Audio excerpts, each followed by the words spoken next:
Hello friend, welcome to JS teacher academy. तो दोस्तों, जैसा कि आप सब जानते हैं कि हमारे चैनल पर एसएसटी एनसीईआरटी नोट्स की सीरीज स्टार्ट हो चुकी है। तो आज हमारा नागरिक शास्त्र की फर्स्ट क्लास है। आपको एनसीईआरटी के एसएसटी के पूरे नोट्स प्रोवाइड कराए जाएंगे। जैसा कि आप जानते हो, एसएसटी का सीटेट में एक बहुत बड़ा पोर्शन होता है और पूरा का पूरा पेपर इन्हीं एनसीईआरटी से आता है, जिसमें कम से कम 60 में से 55 नंबर इन्हीं नोट्स से फंस जाएंगे। इसकी हम गारंटी लेते हैं। ये जो नोट्स मैं आपको प्रोवाइड करा रही हूँ, ये पूरी एनसीईआरटी का निचोड़ रहेगा। एसएसटी की पूरी तैयारी आपकी यहाँ से कंप्लीटली हो जानी है। तो चलते हैं वीडियो की तरफ। नागरिक शास्त्र विश्व स्तर पर संविधान की शुरुआत 1215 ईस्वी में इंग्लैंड के राजा जॉन ने एक मैग्ना कार्टा जारी करके की थी। संविधान की शुरुआत जो हुई थी वो कब हुई थी? 1215 ईस्वी में इंग्लैंड के राजा जॉन ने एक मैग्ना कार्टा जारी करके की थी, जो बाद में सभी देशों के संविधानों का मूल आधार बना। नेक्स्ट है आपका सबसे पहला लिखित संविधान 1789 में अमेरिका ने बनाया। जो सबसे पहला लिखित संविधान जो बनाया था 1789 में, वो किसने बनाया था? अमेरिका ने बनाया था। सबसे बड़ा लिखित संविधान 1789 में अमेरिका ने बनाया। नेक्स्ट है आपका विश्व में अलिखित संविधान इंग्लैंड का है, जिसे बीमर का सिद्धांत भी कहते हैं। नेक्स्ट है भारतीय संविधान की मांग सबसे पहले 1894 में बाल गंगाधर तिलक ने उठाई तथा 1935 में कांग्रेस ने भी आधिकारिक रूप से संविधान सभा की मांग रखी। सबसे पहली मांग संविधान की किसने उठाई थी? बाल गंगाधर तिलक ने उठाई थी। फिर कांग्रेस ने भी संविधान की मांग रखी थी। नेक्स्ट है आपका भारतीय संविधान प्रेम बिहारी राय जादा द्वारा हस्तलिखित है, जिसकी मूल प्रतियों को भारतीय संसद में हीलियम के बॉक्स में रखा गया है। हमारा भारत का जो संविधान है वो किसके द्वारा लिखा गया है? प्रेम बिहारी राय जादा द्वारा। किसके द्वारा लिखा गया है? प्रेम बिहारी राय जादा द्वारा, जिसकी मूल जो प्रतियां हैं उनको भारत के संसद में हीलियम के बॉक्स में रखा है। किस में रखा है? हीलियम के बॉक्स में रखा है। नेक्स्ट है आपका भारतीय संविधान। भारतीय संविधान की जन्म कब हुआ था? भारतीय संविधान के पिता कौन थे? ये सब हम इसमें डिस्कस करेंगे। नंबर 1 है आपका पिता। भारतीय संविधान के पिता कौन थे? भारतीय संविधान के पिता भीमराव अंबेडकर को कहा जाता है। भारतीय संविधान का जो जन्मदाता है वो कौन है? भीमराव अंबेडकर है। नेक्स्ट है आपका समय। भारतीय संविधान को बनाने में कितना समय लगा था? भारतीय संविधान को बनाने में 2 साल 11 महीने और 18 दिन लगे थे। भारतीय संविधान को बनाने में कितना समय लगा था? 2 साल 11 महीने 18 दिन। नेक्स्ट है आपका अनुच्छेद। भारतीय संविधान में अनुच्छेद कितने हैं? तो भारतीय संविधान में 395 अनुच्छेद हैं। नेक्स्ट है आपका भाग। भारतीय संविधान के भाग कितने हैं? 22 भाग हैं। भारतीय संविधान के कितने भाग हैं? 22 भाग हैं। 12 अनुसूचियां हैं भारतीय संविधान में। और अंगीकृत कब हुआ था भारतीय संविधान? तो भारतीय संविधान अंगीकृत हुआ था आपका 26 नवंबर 1949 को। नेक्स्ट है आपका पूर्ण रूप से लागू कब हुआ था? तो भारतीय संविधान जो पूर्ण रूप से जो लागू हुआ था वो हुआ था आपका 26 जनवरी 1950 को। नेक्स्ट है आपका भारतीय संविधान को तैयार करने के लिए कैबिनेट मिशन की संस्तुति के आधार पर संविधान सभा का गठन किया गया था। भारतीय संविधान को तैयार करने के लिए कैबिनेट मिशन की संस्तुति के आधार पर, कैबिनेट मिशन ने जो संस्तुति की थी, जो इसकी छानबीन की थी, उसके आधार पर भारतीय संविधान सभा का गठन किया गया, मतलब संविधान सभा बनाई गई। तो नेक्स्ट है आपका कैबिनेट मिशन 24 मार्च 1946 को भारत आया था। कैबिनेट मिशन भारत कब आया था? तो कैबिनेट मिशन 24 मार्च 1946 को भारत में आया था, जिसमें 3 अंग्रेजी सदस्य थे। कौन कौन थे वो? तो उनके नाम थे एवी अलेक्जेंडर, दूसरे थे सर पेंथिक लॉरेंस और तीसरे थे सर स्टेफोर्ड क्रिप्स। नेक्स्ट है आपका संविधान सभा की संरचना। तो संविधान सभा की संरचना कब हुई थी? संविधान सभा की संरचना कैसी है? तो संविधान सभा में कुल 389 सदस्य थे। जिनमें से 292 प्रांतीय विधानसभाओं से देशी और 93 जो थे वो देशी रियासतों से थे तथा 4 कश्मीरी क्षेत्रों से थे, कमिश्नरी क्षेत्रों से थे। तो भारतीय संविधान सभा में कितने सदस्य थे? पूरे टोटली सदस्य थे उसमें कुल 389, जिसमें से 292 प्रांतीय विधानसभाओं से थे और 93 देशी रियासतों से थे तथा 4 कमिश्नरी क्षेत्रों से थे। नेक्स्ट है आपका, इन सदस्यों में से प्रत्येक सदस्य 10 लाख की आबादी पर निर्वाचित होना था। इन सदस्यों में से प्रत्येक सदस्य कितनी आबादी पर निर्वाचित होना था? तो 10 लाख की आबादी पर निर्वाचित होना था। नेक्स्ट है आपका, संविधान सभा के लिए चुनाव जुलाई 1946 में हुए। संविधान सभा के लिए जो चुनाव हुए थे वो कब हुए थे? जुलाई 1946 में। जो एकल संक्रमणीय मत प्रणाली द्वारा कराए गए थे। भारतीय संविधान सभा के जो चुनाव हुए थे 1946 में, वो किस तरीके से कराए गए थे? एकल संक्रमणीय मत प्रणाली के द्वारा कराए गए थे। किस प्रणाली के द्वारा कराए गए थे? एकल संक्रमणीय मत प्रणाली के द्वारा। नेक्स्ट है आपका, इन चुनावों में से कांग्रेस को 208, मुस्लिम लीग को 73 तथा अन्यों को 15 सीटें मिली थी। जब ये चुनाव हुए थे तो कांग्रेस को कितनी सीटें मिली थी? 208, और मुस्लिम लीग को मिली थी आपकी 73 सीटें तथा और जो आपकी और जो थे अन्य थे जो और तो उनको मिली थी 15 सीटें, और जो पार्टी थी अन्य उनको क्या इतनी सीटें मिली थी? सिर्फ 15 सीटें मिली थी। नेक्स्ट है आपका, 3 जून 1947 को लॉर्ड माउंटबेटन ने भारत के बंटवारे की रिपोर्ट पेश की। तो 3 जून 1947 को लॉर्ड माउंटबेटन ने भारत के बंटवारे की रिपोर्ट पेश की थी। भारत के बंटवारे की रिपोर्ट किसने और कब पेश की थी?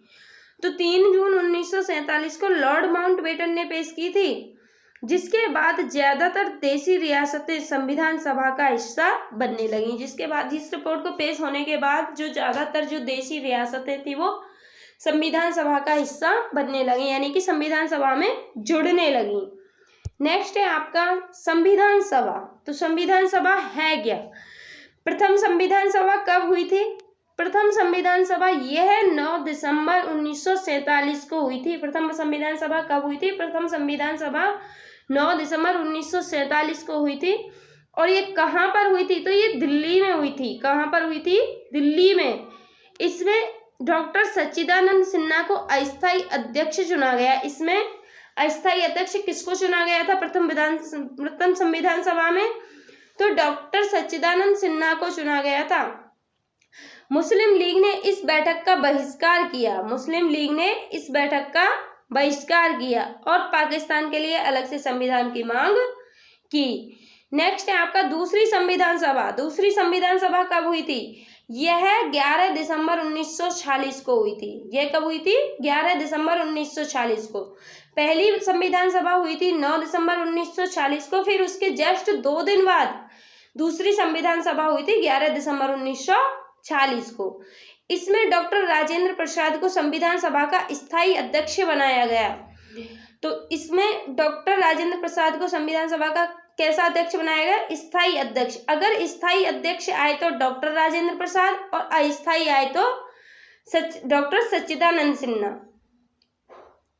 तथा H.C. मुखर्जी इसके उपाध्यक्ष बने। H.C. मुखर्जी को इसमें क्या बनाया गया? H.C. मुखर्जी को उपाध्यक्ष बनाया गया।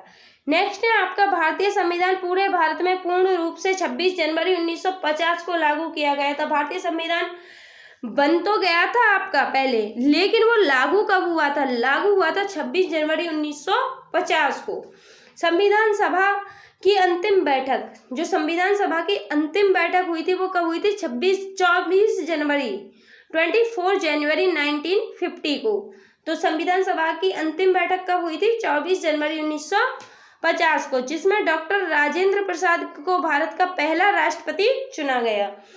तो हमारे भारत के पहले राष्ट्रपति कौन थे? डॉक्टर राजेंद्र प्रसाद थे। तथा इसी दिन 289 सदस्यों ने भारतीय संविधान पर हस्ताक्षर किए और इसी दिन 289 सदस्यों ने भारतीय संविधान पर क्या किए थे? हस्ताक्षर किए। नेक्स्ट है आपका कैबिनेट मिशन के अनुसार गठित अंतरिम मंत्रिमंडल। जो कैबिनेट मिशन के अनुसार जो अंतरिम मंत्रिमंडल बनाया गया था उसमें उनके पद और उन व्यक्तियों के नाम बताएं। तो पहला है आपका कार्यकारी परिषद के उपाध्यक्ष, यानी कि विदेशी मामलों के मंत्री कौन थे? कार्यकारी परिषद के उपाध्यक्ष यानी विदेशी मामलों के मंत्री कौन थे? तो वो थे हमारे पंडित जवाहरलाल नेहरू। नेक्स्ट है आपका गृह मंत्री कौन थे? गृह मंत्री बनाया गया था सरदार वल्लभ भाई पटेल को। रक्षा मंत्री बलदेव सिंह को, शिक्षा मंत्री सी गोपालाचारी को और कृषि मंत्री राजेंद्र प्रसाद को, श्रम मंत्री जगजीवन राम को, रेलवे मंत्री आसफ अली खां को, वित्त मंत्री लियाकत अली को, कानून मंत्री जोगेंद्र नाथ मंडल को और स्वास्थ्य मंत्री गजानतर अली खां को बनाया गया था। अब आते हैं हम इसकी प्रस्तावना की तरफ। तो प्रस्तावना क्या है? प्रस्तावना को संविधान की कुंजी भी कहा जाता है। जो प्रस्तावना जो होती है वो क्या है? संविधान की कुंजी है, जिसमें ये बताया गया है कि संविधान में क्या है, कितने टाइम के लिए क्या क्या लागू किया गया है, वो है इसकी प्रस्तावना। जैसे कि आप किसी भी चैप्टर को पढ़ते हो तो पहले उसकी प्रस्तावना दी हुई है कि इस चैप्टर के अंदर क्या है, तो वही इसकी ये प्रस्तावना है कि इस संविधान के अंदर क्या क्या है। तो अगला है आपका प्रस्तावना में समस्त शक्तियों का केंद्र भारत के लोग हैं। प्रस्तावना में समस्त शक्तियों का केंद्र जो है वो कौन है? जनता है, भारत की जनता है, भारत के लोग हैं। प्रस्तावना में आज तक केवल एक संशोधन किया गया है। प्रस्तावना जब से बनी है ना तब से प्रस्तावना में कोई संशोधन नहीं हुआ है, सिर्फ एक बार इसको संशोधित किया गया है। नेक्स्ट है आपका 42वें संविधान संशोधन 1976 द्वारा प्रस्तावना में समाजवादी, परिनिरपेक्ष तथा अखंडता जैसे शब्दों को जोड़ा गया। 42वें संविधान संशोधन में, जब 42वां संविधान संशोधन हुआ 1976 में, तो इसमें प्रस्तावना में समाजवादी, परिनिरपेक्ष तथा अखंडता जैसे शब्दों को जोड़ दिया गया था। प्रस्तावना के न्यायालय में परिवर्तित नहीं किया जा सकता। प्रस्तावना को कभी भी न्यायालय में परिवर्तित नहीं कर सकते हम, न्यायालय में कभी भी उसको प्रदर्शित नहीं किया जाता है।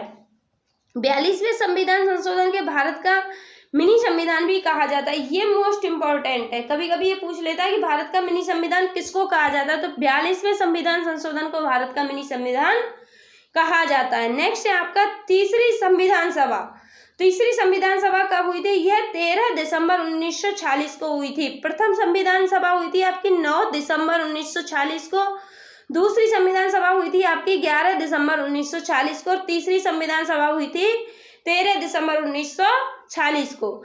इसमें पंडित जवाहरलाल नेहरू को एक उद्देश्य प्रस्ताव प्रस्तुत किया था। इस संविधान जो तीसरी संविधान सभा हुई थी आपकी, तो उसमें पंडित जवाहरलाल नेहरू ने एक उद्देश्य प्रस्ताव प्रस्तुत किया था। मैं इसकी थोड़ी सी डिटेल बता देती हूँ, जिसमें कि उन्होंने लिखा था कि हम संविधान बना तो रहे हैं लेकिन इसका उद्देश्य क्या होगा, इसका यूज क्या होगा, इसमें क्या होगा, इसको किस लिए बनाया जा रहा है। तो इस तरीके से इसका कोई उद्देश्य तो होना चाहिए। किसी भी काम को करने से पहले एक उद्देश्य तो निर्धारित होता है ना, तो वही उद्देश्य प्रस्ताव उन्होंने इसमें प्रस्तुत किया था कि इसका उद्देश्य क्या होगा। संविधान सभा ने 22 अगस्त 1947 को उद्देश्य प्रस्ताव को स्वीकार किया था। संविधान सभा ने जो उद्देश्य प्रस्ताव जो स्वीकार किया था वो किया था आपका 22 जनवरी 1947 को, जो आगे चलकर भारतीय संविधान की प्रस्तावना बना। नेक्स्ट है आपका 14 अगस्त 1947 को संविधान सभा ही भारत डोमिनियन संप्रभुत्व संविधान सभा में समावेशित हुई। संविधान सभा की समितियों व उनके अध्यक्ष, संविधान सभा की जो समितियां और उनके अध्यक्ष, यहाँ उनके कुछ नाम दिए हुए हैं, समिति और अध्यक्ष। तो संचालन समिति के अध्यक्ष कौन थे आपके? डॉक्टर राजेंद्र प्रसाद। रियासत समिति के अध्यक्ष कौन थे? राजेंद्र प्रसाद। और झंडा समिति के अध्यक्ष भी कौन थे आपके? डॉक्टर राजेंद्र प्रसाद और जेबी कृपलानी। नेक्स्ट है आपका संघ शक्ति समिति के अध्यक्ष कौन थे आपके? जवाहरलाल नेहरू। संघ संविधान के अध्यक्ष कौन थे? पंडित नेहरू। प्रांतीय संविधान के अध्यक्ष कौन थे? सरदार वल्लभ भाई पटेल। और प्रारूप समिति के अध्यक्ष कौन थे? भीमराव अंबेडकर। प्रारूप समिति का गठन 29 अगस्त 1947 को हुआ था। प्रारूप समिति का गठन कब हुआ था? 29 अगस्त 1947 को हुआ था। इसमें बाबा साहेब अंबेडकर सहित कुल 7 सदस्य थे। तो इसमें कितने सदस्य थे?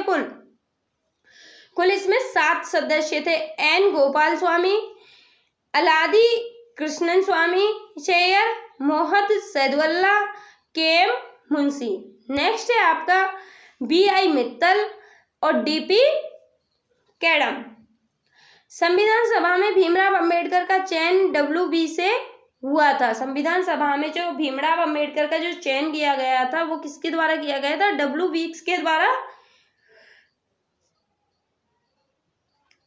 किया गया था। नेक्स्ट है आपका प्रारूप समिति के सदस्य KM मुंशी तथा TT कृष्णाचारी कांग्रेसी थे। बेनेगल VN रॉय संविधान सभा के संवैधानिक सलाहकार थे। बेनेगल जो थे आपके वो कौन थे? संविधान सभा के सलाहकार थे। VN रॉय संविधान सभा के कौन थे? आपके सलाहकार थे। नेक्स्ट है आपका संविधान सभा के वाचन। संविधान निर्माण के दौरान संविधान सभा में 3 वाचन हुए। संविधान सभा में कितने वाचन हुए थे? संविधान सभा में 3 वाचन हुए थे।